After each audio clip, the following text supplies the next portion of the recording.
Before we get started, I want to encourage you to subscribe to the channel, turn on notifications so that you don't miss any of the content that is released by GoCollect. And if you're interested, head over to Regie Collects here on YouTube. Regie here, your friendly neighborhood bodybuilder and comic book collector and the host of the GoCollect speculation video, and I want to welcome you to another episode. In this episode, we are going to take some time to talk about a couple of really fantastic blog posts that have been posted to the GoCollect.com website. In the first blog post, our blogger takes a look at later printings. And to some degree or another, there is a healthy amount of controversy over later print runs. So second, third, and in some case, fifth print runs that are coming out. But instead of picking a side on talking about whether later print runs are good or bad, our blogger actually takes a slightly contrarian point of view. And his approach is to say, here are some of the things to consider when you're talking about later print runs. Some of the good, some of the bad, and it's up to you as the reader or the speculator to decide whether later print runs is something that you want to invest in. Over the course of this blog post, the blogger cites some real-world examples that might help you to frame up why a Harley Quinn appearance might be more expensive than another Harley Quinn appearance. So again, this blog post is linked down in the description. Please give it a read. In this next blog post, our blogger does a fantastic job of charting the course for Nova. And if you've been around comics for any length of time, you are probably aware of all of the speculation that has been around for years surrounding a man called Nova. There has been a lot of excitement around this character, and people have believed at various points that Nova was going to appear in the MCU. And as a result of all of this speculation and excitement, we have seen the Nova issue number 1 go from a low of about $100 at a CGC 9.8 to as high as $1,500. And we've seen it kind of meander back and forth between these highs and lows over the last couple of years. Again, fueled by the belief that this character is actually going to appear in the MCU. And so our blogger, as mentioned, does a really good job of kind of chronicling what has happened with this comic and basically presents you with some information to decide whether this is a character and a book that you want to speculate with or possibly invest in. If you believe that there is some future for the man called Nova, you definitely want to check out this blog post. There is a tremendous amount of excitement in the market with regard to Star Wars. And everybody knows this. Star Wars is super hot right now. But our next blogger is taking a slightly different approach. And he is asking the question as to whether Star Trek will boldly go where Star Wars is presently. And as a through and through die-hard Star Trek fan, I want to believe that this is possible. For his part, our blogger actually hones our attention on some books that we may want to check out. He first spends some time talking about the Gold Key series that came out. While many of these Gold Key comics are really expensive, some of them are in the tens of thousands of dollars, our blogger says that there are some affordable options there, and specifically calls our attention to Star Trek issue number 4, featuring the first cover appearance of the Enterprise. The blogger highlights in this blog post that you can actually get a CGC 9.2 of Star Trek issue number 4 for roughly $300. The blogger goes on to actually draw our attention to the Whitman variants of the Gold Key comics.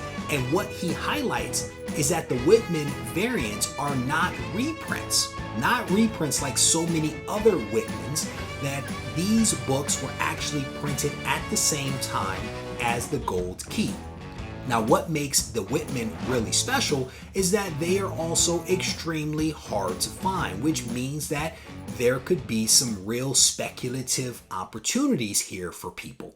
I would encourage you to check out this blog post if you're into Whitman variants or if you believe that there is some magic to be made with Star Trek. This blog post is linked in the description.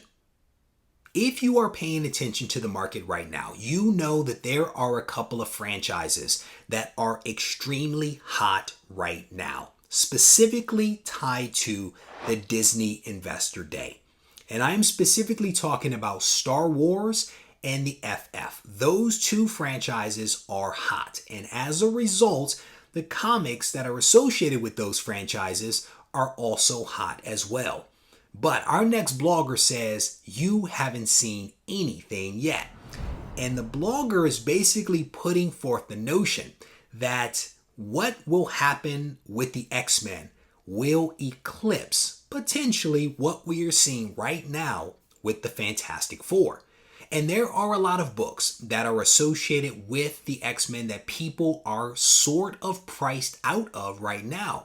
But the blogger is essentially putting forth this notion that because of the popularity of the X-Men, potentially the prices that we are seeing right now will only be eclipsed when Kevin Feige starts to talk about the X-Men at some point later in this year.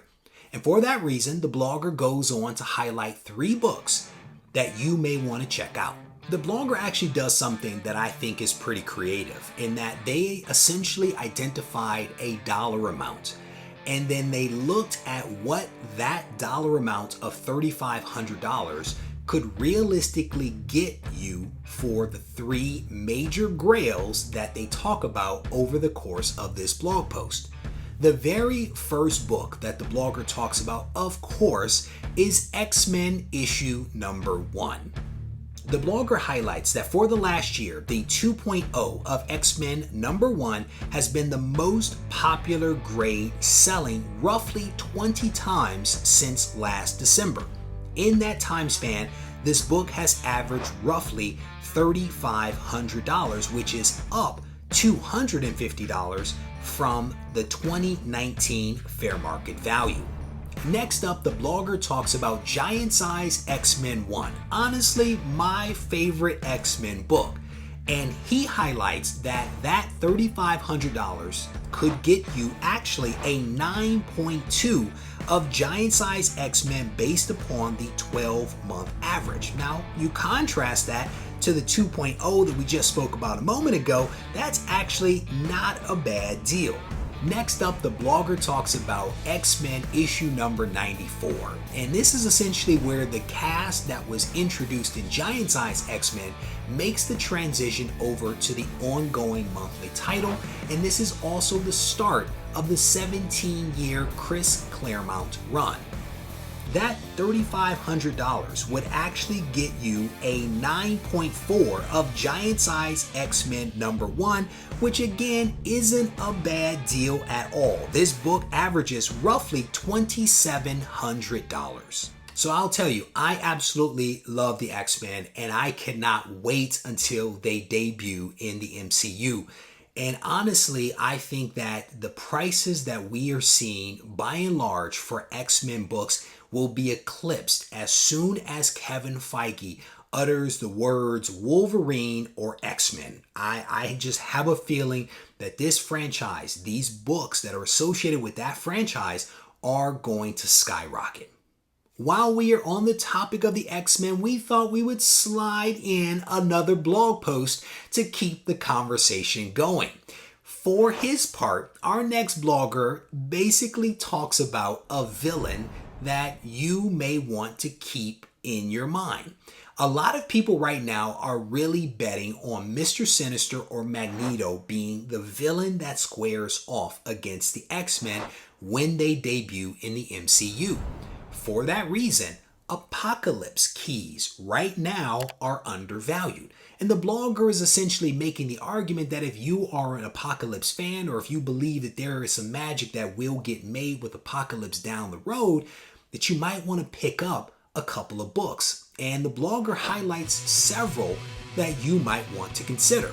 The first book that the blogger talks about is the cameo appearance of Apocalypse, that being X Factor issue number 5. And at present, a CGC 9.8 of this book is priced at an affordable $100. And if you consider the cost of shipping, cleaning, pressing, grading, $100 for a 9.8 of a character is not a bad price.